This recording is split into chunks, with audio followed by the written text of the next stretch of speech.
我们开始饭前祷告吧。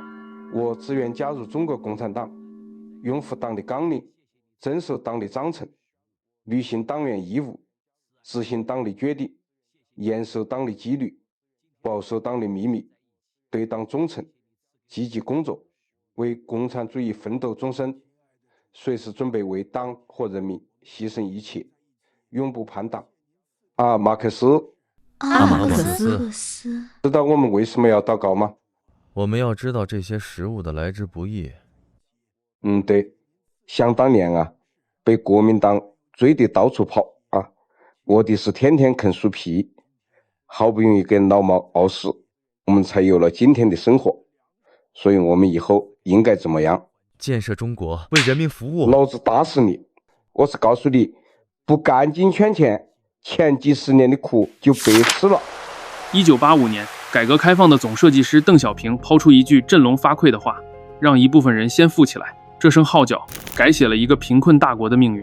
40年，中国经济腾飞，人们口袋鼓了，生活有了希望。我们每个人都能切身体会到这位总设计师给我们生活带来的巨大改变。可人性与权力从不简单，在那批先富者之中，他的家族也赫然在列。由此，一部横跨数十年的红色家族财富编年史悄然展开。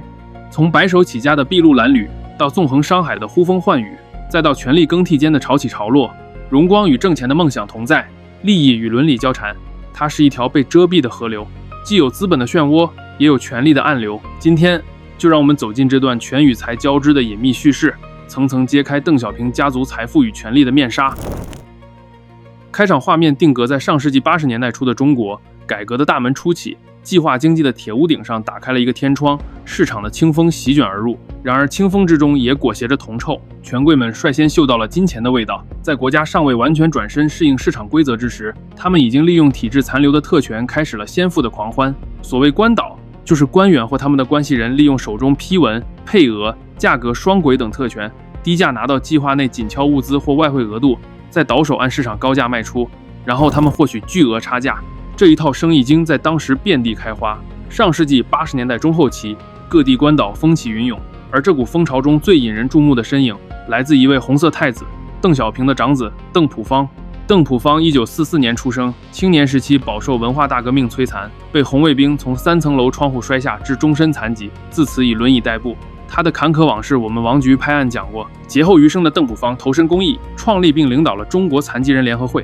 1984年9月，40岁的邓朴方借助中国残疾人福利基金会，也就是残联的前身，低调创办了一家名为康华的国企，开始试水商界。康华公司的出身可谓含着金汤匙，初始注册资金高达600万元人民币，全部来自政府拨付给残疾人福利基金会的款项。国务院计划委员会还特批了500万美元的外汇额度作为启动资金。在外汇极度紧缺的80年代，500万美元无疑是一笔极为宝贵的援助。然而，当把这笔资金放在中国数千万残疾人口的庞大需求面前，它的分量却骤然显得微不足道。根据官方的说法，当时的残联建立康华公司的目的，主要是为赚钱补贴残疾人公益事业。用邓朴方自己话说是取之于社会，用之于残疾人。由于挂靠在国家级基金会名下，康华享受免税等特殊政策，经营范围几乎不设限，实业投资、技术开发、工程承包、咨询服务乃至金融信托投资，统统都包。法律法规在那个年代尚不健全，而康华从一开始就站在了灰色地带的最前沿。凭借先天的政策优势，康华俨然成为特权庇护下的独立王国，被坊间戏称为康华共和国。康华公司的生意经其实并不高深，甚至可以说简单粗暴，却屡试不爽。利用权力和信息不对称，用计划内的低价拿到国家管控的紧俏资源，再高价在市场卖出获得利益，或者用极低成本拿到土地和项目批文，转手倒卖获取暴利。这正是典型的官倒勾当。只不过康华的规模和背景在当时首屈一指，一时间各路高干子弟闻风而动，纷纷投奔邓朴方的麾下。地方官员对这位皇太子更是礼让3分。康华想要的批文和额度总能被特殊照顾。康华乡中的生意，地方政府无不大开绿灯，公司的高管阵容尤为惊人。后来披露的信息显示，康华发展总公司的正副董事长由2位卸任部长担任，总经理则由原北京市常务副市长出任。此外，公司还有4名部长级、60多名司局级干部。借助政策庇护和权力影响，康华在短短几年内迅猛扩张。据报道，康华成立后很快在全国各地开枝散叶，业务版图横跨多个行业，能源开发、矿产运输、金融信托、房地产、软件贸易、旅游服务，甚至还下设了出版社和律师事务所。到1988年前后，康华系旗下据称已拥有超过170家子公司和分支机构，俨然成为一个庞大的商业帝国。当年香烟、纺织品、家用电器这些紧俏物资的批文交易，在康华的案盘上源源不断的完成。作为一家为公益募款的企业，却从未公布过详细账目或接受独立审计，资金去向成谜，国家级的公益基金账目沦落到和方舟子的打假基金一样。我们不做有罪推定，但作为慈善机构，却没有公开且可核验的财务报表和流水，资金运作极不透明，这本身就是一个需要被追问到底的问号。在1987年，民间对康华的议论慢慢多了起来。同一时间，邓普方也从康华公司一线隐退，不再直接担任公司管理职务。即便如此，关于康华特权经营的传闻依然甚嚣尘上，民间舆论继续发酵。1988年3月，中国残疾人联合会正式成立，邓普方出任首任主席。同年9月，官方责令康华公司与残疾人基金会脱钩，失去公益招牌后，康华立刻被取消了免税等特殊待遇。然而，撤销特权并未平息公众愤怒。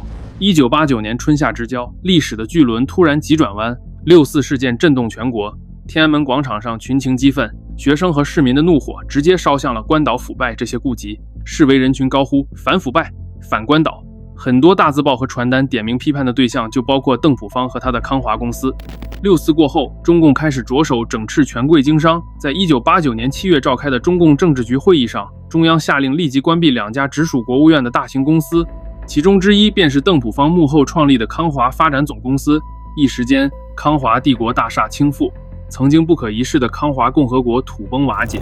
1989年11月，国务院工作组奉命进驻康华，开始清理善后。官方最终给出的定性是内部管理问题，没有公布账目，也没有追究刑责。1990年初，康华发展总公司被正式拆解，其直属的14家子公司直接撤销，42家子公司分别并入各行业的国家机关或国企。这之后，邓普方一直担任残联主席，直到2008年才卸任。第一幕落下帷幕，80年代邓普方与康华公司的故事告一段落。然而，邓家财富传奇这才只是序章，更精彩的剧情还在后头。接下来，我们将把目光投向90年代的香港，一场红色资本与国际市场的烈焰游戏即将登场。自由，自由，自由，民主，民主，民主。小平同志，学生们越聚越多了。他们提出什么要求了吗？他们要什么自由民主？那就是瞎闹嘛，无所谓嘛，让他们喊嘛。但是他们已经开始不吃饭了。你饿不饿啊？我不饿，我中午吃多了，现在还撑呢。那你不饿我不饿，他们不吃饭关你屁事啊？行，那我先出去了。哦，对了，他们还要反关岛，向共产主义的敌人开炮。哎呀，撞死我了！看30秒广告，复活我。爸，你坦克开慢点，我也要撞他们。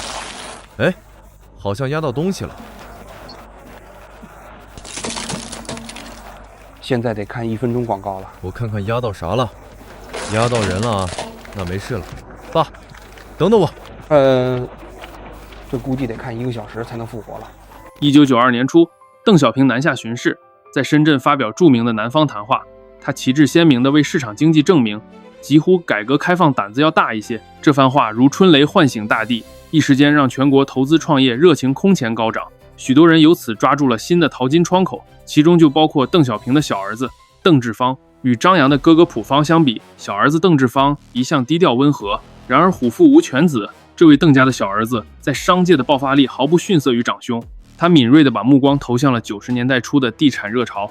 邓公南巡讲话后不久，邓志方便在北京成立了4方房地产开发公司，开始在京津沪粤这些经济好的地区大举投资地产。彼时全国掀起圈地浪潮，但真正能拿下黄金地段者寥寥无几。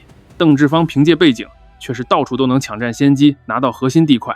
地产公司风生水起的同时，邓志方的雄心并不满足于内地，他很清楚国际资本市场才是财富快速增值的大舞台，而当时尚未回归的香港是中国资本出海的绝佳跳板。上世纪90年代初，内地企业兴起一股买壳上市热，通过收购香港现成上市公司，再注入自身资产，迅速取得上市地位，绕过漫长的 IPO 流程。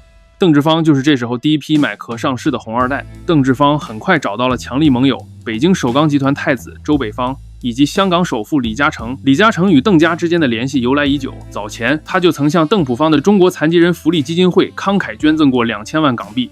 现在弟弟做生意，李嘉诚自然也入伙了。于是三人组建了一个豪华阵容联盟。邓志方提供强大政治背景，周北方掌握国企资源，李嘉诚则财雄势大，人脉广。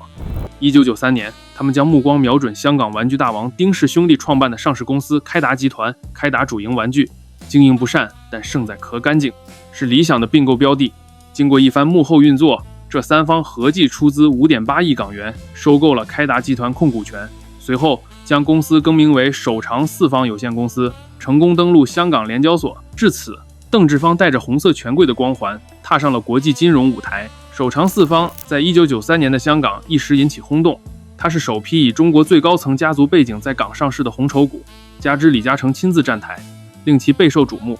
一时间，投资者趋之若鹜，纷纷抢购首长四方股票。果然，首长四方股价一路攀升。邓志方作为大股东兼董事长，身家随之暴涨。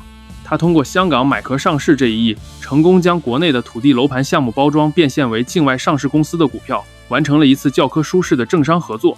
邓志方当年控制的香港上市公司总市值至少达到5亿美元。昔日要打倒财主资本家的红色后代，此刻却在用市场之手快速累积私人财富。正当邓志方志得意满、意气风发之际，一场危机在北京悄然酝酿。1995年，时任北京市委书记陈锡同因腐败东窗事发，被免职查办。这一北京高层大案牵出一连串关联腐败网络，其中就包括首钢董事长周冠武及其儿子周北方的案件。周北方这位邓志方的合伙人突然被指控涉嫌贪污受贿，他挪用首钢资金5000万美元在海外非法经营，并造成巨额亏损。同时，他为了办事方便，还各种行贿。最终，周北方以行贿罪锒铛入狱，被判死刑，缓期2年执行。不过，有趣的事情来了，被判死缓的他只在监狱里待了2年，便因病保外就医，随后悄然淡出公众视野。邓家不光有邓氏子弟在商海翻云覆雨的故事，邓家的女婿们也各有乾坤。下面我们就来介绍邓家的2位女婿，一个叱咤军工贸易界，被称为军火大亨；一个雄踞矿产行业，号称有色大王。他们分别通过保利集团和有色金属系统，编织起另一张隐秘而庞大的权钱之网。首先登场的是邓小平的小女婿贺平，他的妻子邓荣是邓小平最宠爱的小女儿，也是邓家中影响力举足轻重的人物。作为乘龙快婿，贺平自身出身也不一般，他的父亲贺彪是开国少将，曾担任过成都军区副司令。早在70年代末，贺平还在哈军宫读书时，就引起了岳父邓小平的赏识。1979年对越自卫反击战期间，年轻的贺平在军工科研系统崭露头角。1984年，总参谋部决定成立一家对外贸易公司，专营军火和尖端技术进出口，这就是日后大名鼎鼎的保利科技有限公司的前身。贺平临危受命，出任公司副董事长兼总经理，走上了军工贸易领域的舞台。当时这家公司名义上挂靠在中信公司旗下，由时任国家副主席荣毅仁领导，同时由总参装备部提供人力和渠道支持。换句话说，保利公司一出生就具备军方、高干、涉外企业3重背景，天然享有巨大的便利条件。领导层几乎清一色为红色权贵子弟，董事长由开国上将王震之子王军兼任，总经理是邓公女婿贺平本人，管理层还有开国元帅贺龙之子贺鹏飞少将。保利的业务范围表面看五花八门，从进出口贸易、房地产开发到文化产业、艺术品拍卖，似乎无所不涉。但它真正的核心一直是高度机密且利润丰厚的国际军火贸易。玩个谐音梗，保利赚的钱真可谓暴利。冷战结束后，国际军火黑市上充斥着各类廉价装备，多方势力暗流汹涌。保利凭借中国军方的货源和政商网络，成为活跃其中的东方玩家。中东、非洲、东南亚许多冲突热点都有保利的身影。1987年，保利公司牵头向沙特阿拉伯秘密出口了东风3号中程弹道导弹，为解放军进账高达30亿美元。而这还只是冰山一角，可以说上世纪80、90年代，保利在海外的知名度甚至超越了其他各路央企，被西方视为中国军火外交的窗口。高利润往往意味着高风险。1996年，保利惹上了一件震惊国际的大麻烦，美国执法机构破获了一起大规模武器走私案。这场行动的代号叫做东方火焰行动。在长达18个月的东方火焰行动中，美国联邦探员假扮黑帮分子，以买家身份与中方人员秘密接洽，最终他们将走私团伙人赃俱获，其中包括2名中国国企驻美代表。当年3月，美国在奥克兰港查获了整整2000支从中国走私来的全自动 AK-47 突击步枪，这是美国有史以来查获的最大宗自动武器走私案。卧底探员在交易过程中被中方人员兜售各种大杀器，推销清单有些夸张，包括坦克、反坦克火箭筒、机关枪、乌旗冲锋枪、手提火箭弹等等，甚至还有足以击落747客机的红鹰5肩扛式防空导弹。根据 CIA 披露，其中一名嫌犯还向卧底夸口，声称中国政府高层知情并批准了这笔交易。他还说，因为这单买卖，国内军工厂里已有官员获得提拔升迁。消息传回国内，邓小平闻讯大为震怒。为了平息丑闻，保利公司高层被迫紧急换血。贺平作为公司掌舵人和总参装备部要职军官，不久即引咎辞职，年仅50岁便从仕途急流勇退，离开了他苦心经营多年的军火生意与军中要职，一代军工少帅就此戛然而止。而官方对此讳莫如深，对外缄默不提，以求大事化小。此后，贺平淡出公众视野，很长一段时间销声匿迹。不要以为这就是终结，保利集团并未因此元气大伤，反而在低调中继续壮大。1998年，中央军委主席江泽民下令，军队和武警系统旗下企业悉数转制，由国务院或地方政府接管。表面上看，保利等军工企业脱离了部队体系，但这更像是一场名退实不退的资产重组。保利的实权仍掌握在那些原本的红色权贵手中，利润照旧源源不断地滚滚而来。事实上，到90年代末期，保利的业务版图早已大幅拓展，军火贸易只占其利润的一小部分。据估计，当时保利约80%的利润已经来自房地产、基础建设等公开的民用产业。多年后，当风波早已平息，贺平以保利集团名誉董事长的身份重新露面，被尊称为保利帝国的奠基人。仅根据2008年港交所披露的年报显示，截至2008年，他本人持有的保利集团香港上市子公司保利地产的股票有2290万股，按当时市价算大约1000万美元左右。下面把目光转到西澳大利亚的矿野上。GWR 集团 Wiluna West 铁矿项目的股东名单中悄然躺着一家名为易简投资有限公司的香港企业。易简投资的背后站着的是邓小平的外孙邓卓素，以及他那曾经掌控中国矿产资源版图的父亲吴建长。时间回溯到上世纪90年代，中国的矿产能源领域仍是政府特许经营的垄断领地。作为邓小平的女婿，吴建长敏锐加入其中，打造出属于自己的有色金属王国。吴建长毕业于冶金专业，早年在有色金属研究院任职，技术出身的他深谙矿业之道。90年代，他主政中国有色金属总公司期间，不仅执掌国内铜、铝等大宗金属产业，更将目光投向贵重稀有金属领域。吴建长一度垄断中国稀有金属买卖权，控制着包括黄金、白银在内的稀有金属的进出口贸易。凭借权力和人脉，他俨然成为中国战略资源交易的总调度。然而，吴建长深知，仅靠国内的行政资源远远不够，他需要一个离岸平台来腾挪庞大的资产。早在1992年，吴建长率领中国有色总公司在香港成立了中国有色香港有限公司，开始涉足境外资本市场。他也和邓志芳一样，通过借壳上市，将国有资产输出海外。他先收购一家香港壳公司罗氏地产，将其更名为东方有色，并成功上市。这家公司后来演变为五矿地产。紧接着，在1994年，他又将有色公司的矿砂贸易等主业分拆出来，在香港另行上市了东方新源，也就是五矿资源的前身，一举将数十亿元人民币的资产转移到境外上市载体。至此，吴建长通过国企平台在香港掌控了3家上市公司，身兼董事会主席。当时有很多质疑吴的权力过大，怀疑他用公家的资源中饱私囊，但吴建长对外经常说自己是给国家打工的，所做的一切都是为了国家战略目标的实现。好景不长，1997年2月，邓小平去世，吴建长的仕途也急转直下。1998年初，他被突然调任冶金部副部长，然而1周后，冶金部即宣告撤销。随着政治地位的丧失，吴建长苦心经营的香港帝国也被转手。他所掌控的2家香港上市公司于2000年被中国五矿集团接管。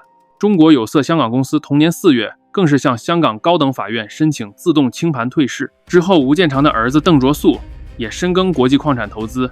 1974年出生的邓卓素是邓小平长女邓琳与吴建长之子，他受过良好教育，主修计算机专业。2003年前后，年仅30出头的邓卓素在香港创办了易简投资有限公司，亲自出任董事长，主营对矿产资源领域的投资。澳大利亚 GWR 铁矿项目就是一个典型例子。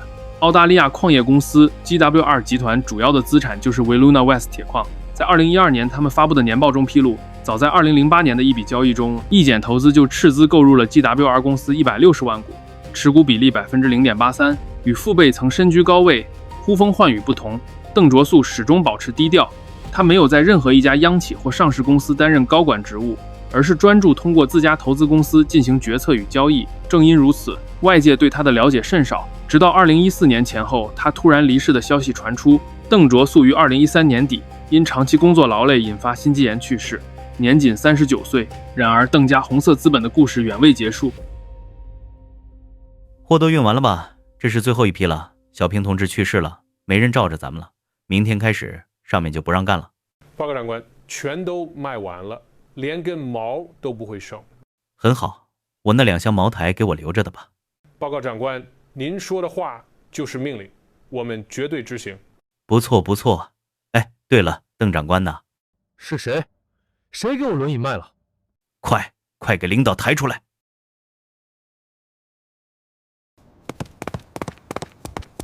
领导，等等，我按您的命令，除了2箱茅台，其他的我们全卖了。哪个孙子让你们给我轮椅卖了的？我就进仓库看个货，不知道谁从我屁股底下给轮椅抽走了，让我知道是谁，我让他下半辈子也坐轮椅。那个，领导是你说的，除了茅台啥都卖掉吗？确实太黑了。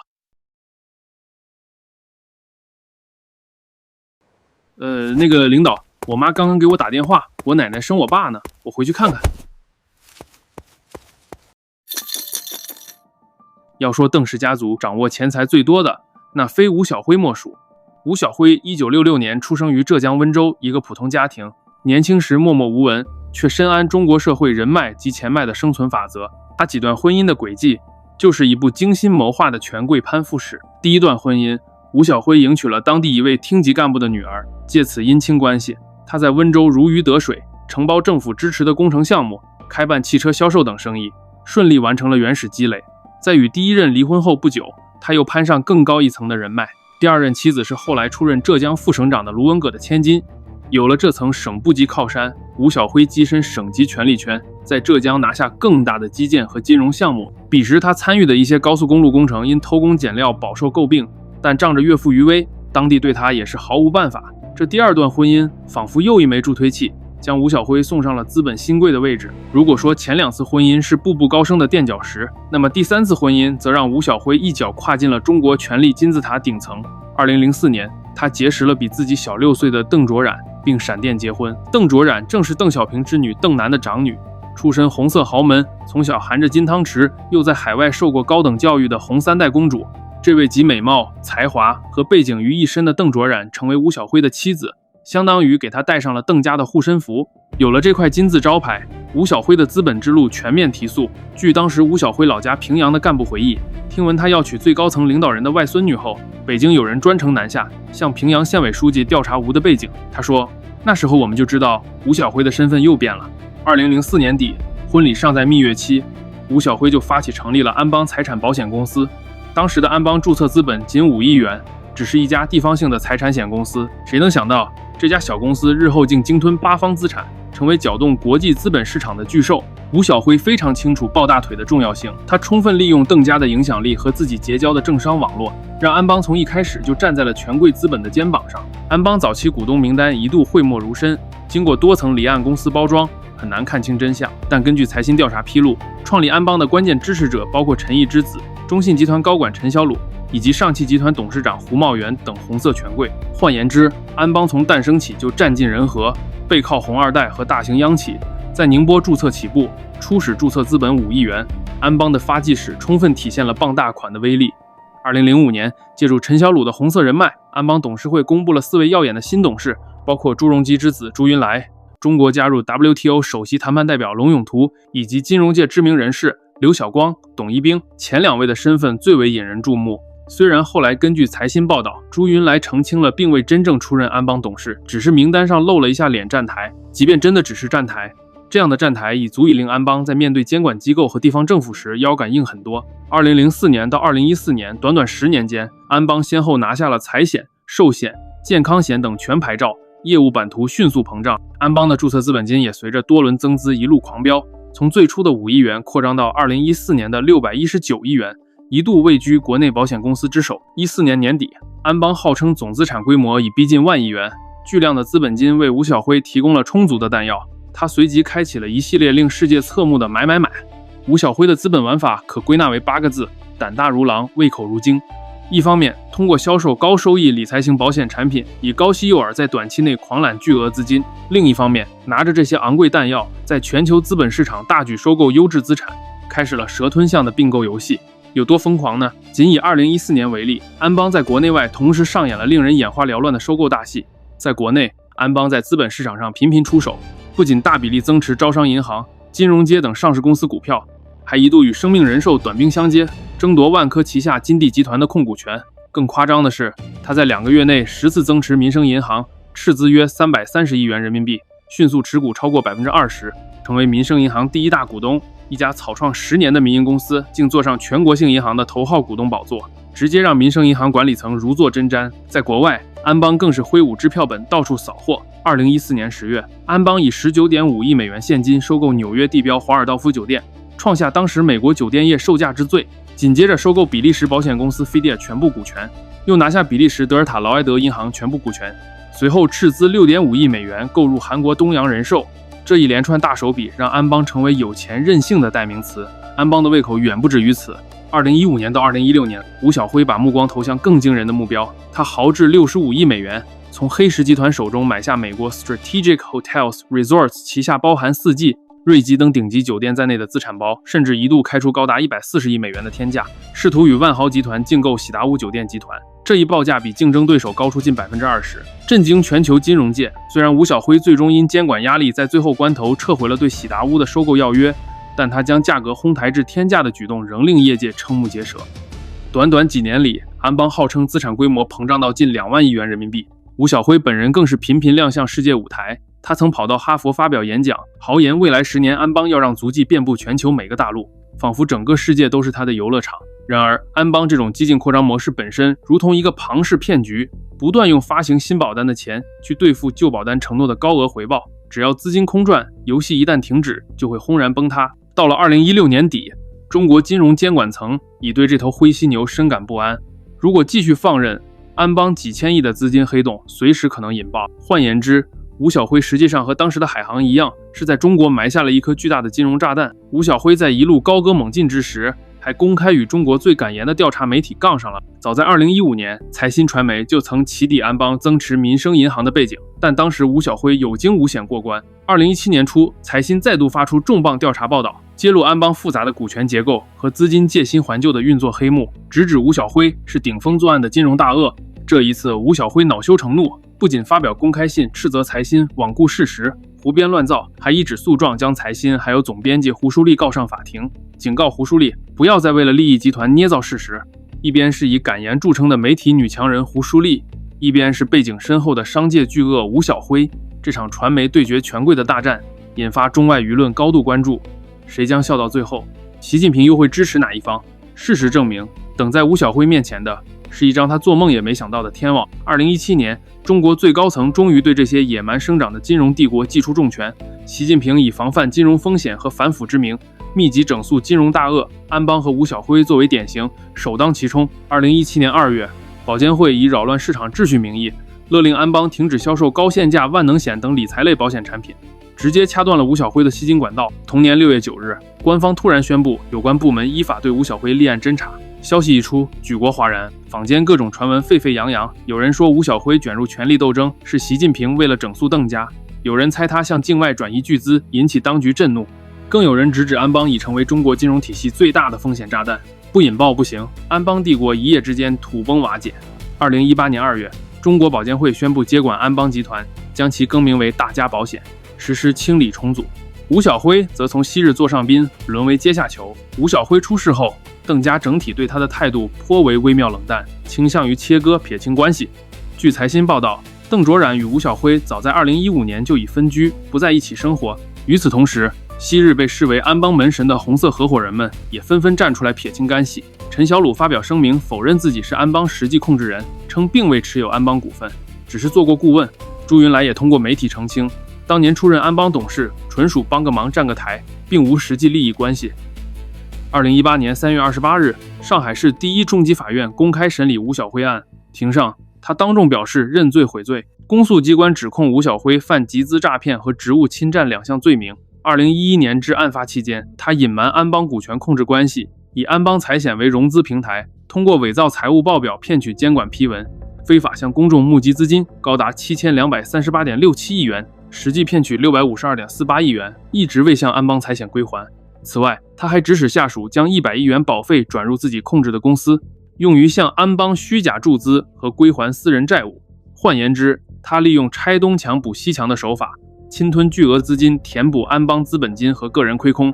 2018年5月10日，上海一中院一审宣判，吴晓辉犯集资诈骗罪、职务侵占罪，2罪并罚，判处有期徒刑18年，没收个人财产105亿元。至此，这位曾不可一世的红顶商人深陷铁窗，安邦帝国轰然崩塌。当然，吴晓辉的倒台不是单纯的经济案件，他有邓家孙女婿的特殊身份，许多人曾以为他政治上有免死金牌，拿下他被视为习近平敲山震虎之举。通过祭旗吴晓辉，向各大红色家族示警，反腐并非只清算前朝之人，就算太子党不守规矩，同样难逃惩处。这一招既树立了行上大夫的公正形象，也顺势削弱了一些元老家族的经济势力，可谓一石二鸟。从监管角度看，吴晓辉案也是中国化解金融风险、防范系统性危机的标志性一环。官方下决心整治金融乱象，拿安邦开刀，以儆效尤。与吴晓辉同时期崛起的另外几家激进对外投资的民企巨头，如海航、万达、复兴等，也在同期先后受到监管约谈，被迫出售资产，断臂求生。安邦事件也被视作中国遏制资本外逃、加强外汇管制的一个缩影。2016年以来，中国政府明显收紧企业海外并购审核，担心有人假借巨额收购之名将资产转移出国。安邦在美国的一系列高调交易，更引发美国官方的高度警惕。吴晓辉在收购华尔道夫后，美国驻联合国外交人员不敢再入驻那里，生怕酒店被中方情报机关布设窃听器。之前，吴晓辉曾试图向特朗普女婿库什纳的公司投资4亿美元开发纽约地产，这笔交易也在强烈质疑声中告吹。当中美关系趋紧的大背景下，中国高层也不愿再让这种高调的海外收购给国家招惹风险。最终，安邦系资产大多被收归国有。接管后，安邦海外资产陆续被抛售清理，所得资金用于填补巨额窟窿，唯独当年那座风光一时的纽约华尔道夫酒店裹足不前，一直未能脱手，只好投入巨资翻修，待价而沽。根据《华尔街日报》报道，华尔道夫酒店翻新成本一路飙升，超过20亿美元，几乎是最初预算的2倍。好在这家100年老店在改造8年后，即将在这个月重新开业，也算为安邦往事勉强画下一个句点。无论从哪个角度看，吴晓辉的结局都不是偶然的，用他自己的话说，就是咎由自取。但更深层的看，这也是时代浪潮中的一种必然。邓小平逝世多年后，他的家族仍凭借昔日余荫和庞大利益网络获取巨额财富，但关系不可能无限大，玩得太狠，时代的账单终究也还是会来。至此，我们已经走完了几幕剧情，从80年代康华帝国的狂飙突进，到90年代手长四方的红绸风云，再到邓家女婿主导的保利军火生意和有色矿业隐秘财路，直至新世纪安邦金融帝国的大起大落。邓公言：黑猫白猫，能抓老鼠就是好猫。然而我们希望的是，好猫不只会抓，更要被看见、被约束，不能偷鱼，不能夜行。真正该先负的，终究不是某个姓氏，而是可被验证的规则，可被追问的真相，以及不必攀附也能体面生长的普通人。财富可以成风，权力必须稀烂。明天就是国庆节了，你们假期好好写作业，好好学习，以后才能建设祖国。现在每个人起来说一句祝福祖国的话。我祝我们的祖国永远繁荣昌盛。我祝我们的祖国可以统一台湾。嘀嘀咕咕的说啥呢？赶紧回家吃饭了。我志愿加入中国共产党，拥护党的纲领，遵守党的章程，履行党员义务，执行党的决定。阿马克斯。爷爷，为什么他们都在庆祝我们家赚钱的日子呀？他们也赚到钱了吗？先富带动后富嘛，我们这辈子先富，他们下辈子后富嘛，大家都富嘛。怪不得他们高兴的放炮呢。嘿嘿。